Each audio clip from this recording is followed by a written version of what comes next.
On the morning of their wedding anniversary, the Baron placed a ribbon in a child's hair and called her a gift. She was 12 years old, small for her age, quiet by habit, and trained never to ask questions. The lady of the house studied her like fine china, noting the straight back, the careful hands, the eyes that never lingered too long. No one told the girl why the Baron would not meet her gaze. No one explained why her birth year had been cut from the family Bible. But she listened. She counted footsteps. She remembered names. And long before anyone spoke the truth aloud, the child understood why she had been given away instead of kept. The anniversary morning arrived without music or laughter, only the quiet order of a house that knew its ranks. Curtains were drawn back at first light. Silver was polished. Floors were scrubbed until the boards shone dull and pale. The Baron liked the day to begin as all others did, calm, controlled, unquestioned. The girl stood in the side passage near the kitchen, hands folded, eyes lowered. She had been washed more carefully than usual, her hair parted straight and tied with a ribbon she did not recognize. The ribbon was pale blue, thin and stiff, the kind kept for occasions that did not belong to her. She felt its weight more than its color. When the Baron entered, the house seemed to hold its breath. He did not look at her at once.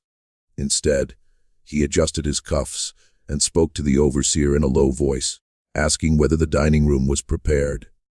Only then did he turn, his gaze stopping at the child as one might assess a chair or a lamp. Useful, present, accounted for. She is steady, he said, learns quickly, keeps quiet. The words were not for her. They were for his wife. The lady of the house appeared at the doorway, dressed in silk the color of winter pears. She paused, eyes narrowing just slightly, as if measuring something she could not yet name. The Baron placed a hand on the girl's shoulder. Not heavy, not kind, and guided her forward. For our anniversary, he said, his tone practiced and smooth. A house servant, young enough to train properly, old enough to understand obedience. The girl did not move. She had been taught not to. She waited for permission to breathe. The lady's eyes traveled over her face, lingering longer than politeness required. There was a moment, brief, sharp, when something unsettled crossed her expression. Then it passed. Years of custom settled back into place. She will do, the lady said. That was all. No paper was signed in the room. No price was spoken aloud. Yet the exchange was complete. The girl was no longer counted among the quarters behind the cane fields. She belonged to the house now, to its quiet halls and closed doors, to its rules written and unwritten.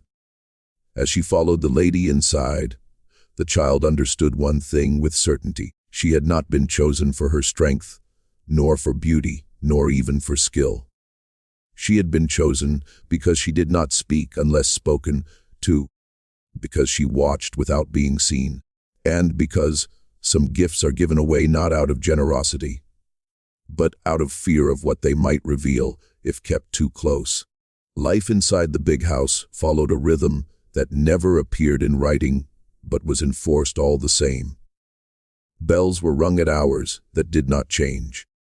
Doors were opened and closed in a certain order. Voices rose and fell depending on who stood within hearing.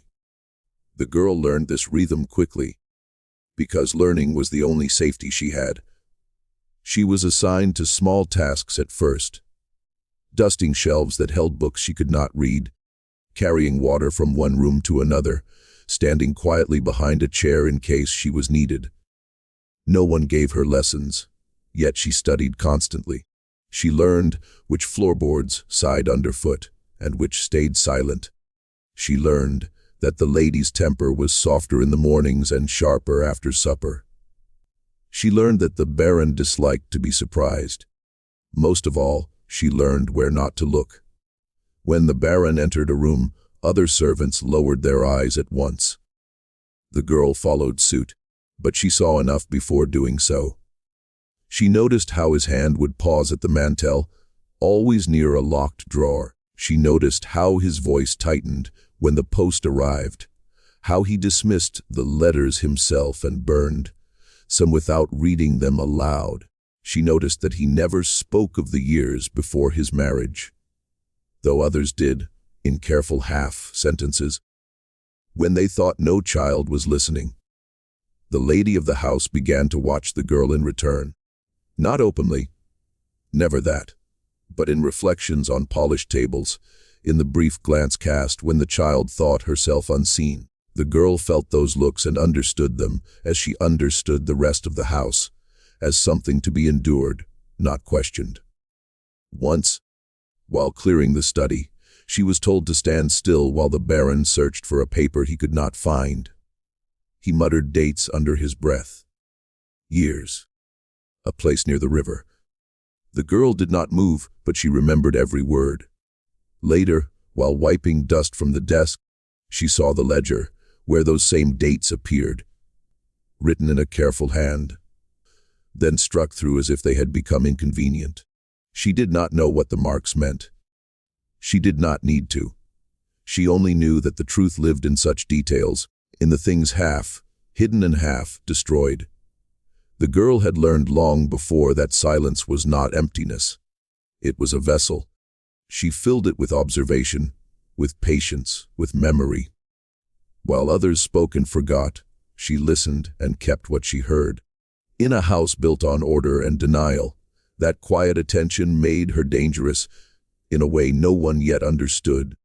The discovery came on an afternoon made slow by heat. The air lay heavy in the house, thick with the smell of ink and old paper. The lady had ordered the study to be cleared. Drawers emptied, shelves wiped, nothing disturbed beyond what cleanliness required. It was work meant to keep the girl occupied and out of sight. She moved carefully, as she always did. Papers were lifted, dusted beneath, and returned to their places in the same order. She had learned that order mattered more than speed. While sliding a stack of account sheets back into a drawer, her fingers brushed something thinner, folded smaller than the rest. She paused. Not long enough to be noticed, only long enough to feel the difference. The paper was tucked behind the ledger, hidden where no one would search unless they already knew it was there. She did not unfold it at once. She waited until the room was empty, until the clock's slow ticking was the only sound that dared speak. Then, with care, she opened it. It was a church record. The paper bore a seal faded by time, the ink browned at the edges. At the top was a date, written clearly enough to be read. Beneath it, a name had been written, and then crossed through with deliberate force. The line had not been meant to erase, only to wound. She could not read all the words, but she recognized enough. She knew what a baptism record looked like. She had seen them before, pinned to chapel walls, read aloud to others who could claim them without fear. This one listed a mother's name, an enslaved woman from the same parish where the girl had been born. That name, too, had been struck through, though less carefully, as if done in haste. The year, however, had not been crossed out. It was her year. Her hands did not shake.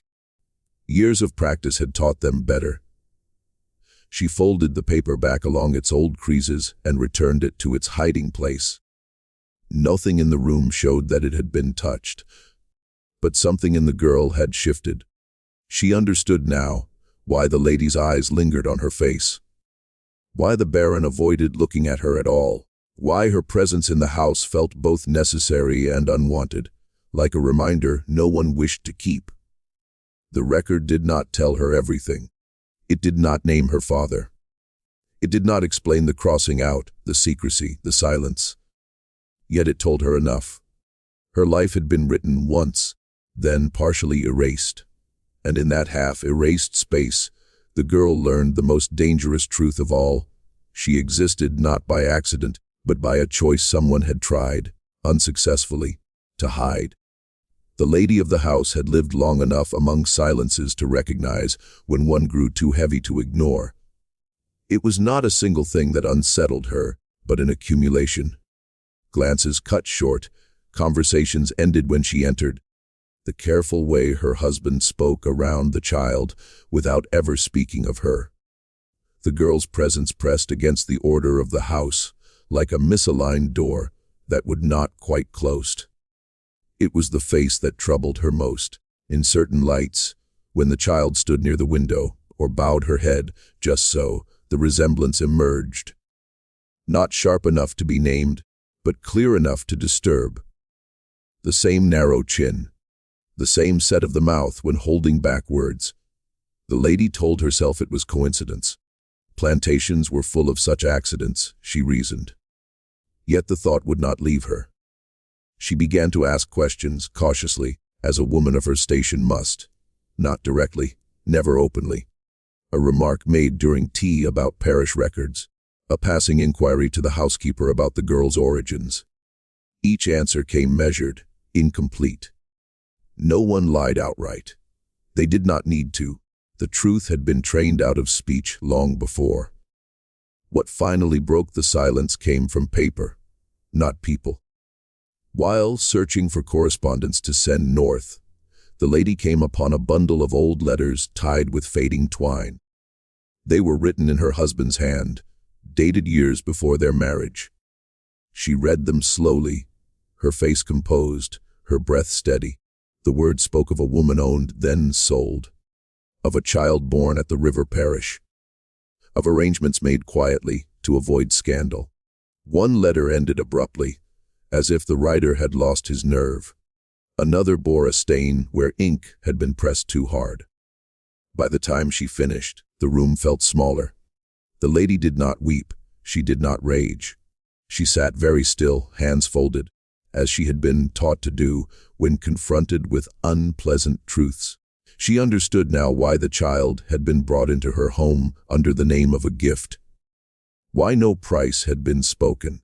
Why the Baron had chosen distance instead of disposal. The girl was not merely an inconvenience. She was evidence. From that day forward, the lady's gaze toward the child changed. It held no warmth, but it no longer held confusion either. It held calculation. The careful consideration of a woman forced to weigh her dignity against a child's life. And in the quiet spaces between meals and prayers, the lady began to ask herself a question she had never imagined needing to answer. How does one live beside the proof of a betrayal that cannot be undone and cannot be spoken aloud? The house did not change at once. That was how such decisions were made, slowly, without announcement, disguised as routine. Meals were still served at the same hours. Prayers were still read. The Baron continued his days with practiced authority, though he avoided certain rooms now, certain corridors where the girl's footsteps were most often heard. The lady watched everything. She measured the cost of every possible act as one measures cloth. By length, by weight, by what would be left over, exposure would ruin her name and bind her future to scandal. Silence would preserve her standing and condemn the child to a life lived too close to a truth she must never speak. There was, she knew, a third path. Quiet, narrow, dangerous in its own way. The girl sensed the change before she understood it. She was given tasks that took her farther from the house and closer to the margins. Errands to the parish. Time spent with the seamstress. Afternoons away from the Baron's sight. Nothing was said aloud, but permissions appeared where they had not before. Restrictions softened, just enough to suggest intention. One evening, the lady called the girl into her room. No one else was present. The door was closed, though not locked. The lady did not ask the child to sit. She spoke instead of whether of distance, of a household in town that required help. Her voice was calm, careful, as if she were reading from a page she had revised many times. "You will go there," she said. "You will keep your head down. You will listen more than you speak." The girl answered as she had been taught. "Yes, ma'am." No explanation followed. None was required. The girl understood that this was neither freedom nor punishment, but something in between. A removal. A preservation of order. A solution that would allow the house to continue without the strain of her presence.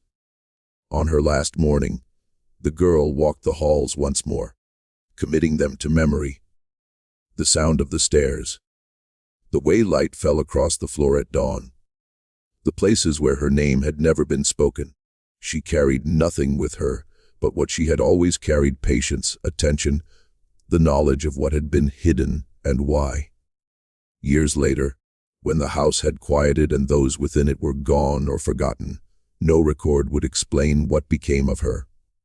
Only the silence would remain, full, deliberate, enduring, holding the shape of a child who survived by remembering everything and saying nothing. This story is a work of fiction inspired by historical contexts and is not presented as a verified historical account.